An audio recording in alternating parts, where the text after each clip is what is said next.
এসেছি, ও দেখুন গঙ্গা সাগর বইয়েছে চা দিয়ে, মানে কি বলবো, দেখুন চা বানাতে গিয়ে 14 দিকে ছড়িয়ে রেখে দিয়েছে। আপনারা কুম্ভর মেলায় স্নান করার দরকার নেই, ও যা চা ফেলেছে আপনারা ডুবে মরতে পারবেন চায়ের দিকে।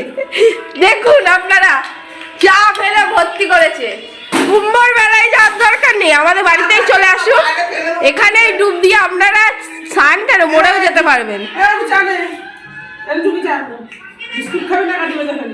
আপনারা চা খেতে হলে চলে আসুন, চায়ের সাথে কাঠি ভাজা, সাথে গ্যাসের ট্যাবলেট দিয়ে দেওয়া হবে, অবশ্যই আসবেন আপনারা।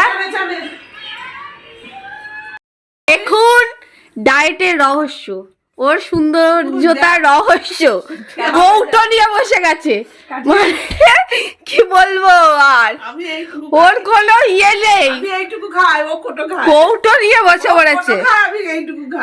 তাহলেই দেখুন বাড়িতে মানে বুঝে পাই না কাঠি ভাজা কোথায় চলে যায়, কাঠি ভাজা কোথায় চলে যায়, এই যে কৌটো নিয়ে বসে বসে খায়, কে মানে আজকে ধরা পড়ে গেছে চোর আমাদের, কৌটো নিয়ে যখন বসে কৌটো নিয়ে, দেখুন দেখুন দেখে রাখুন কটকটি ভাজা চোর।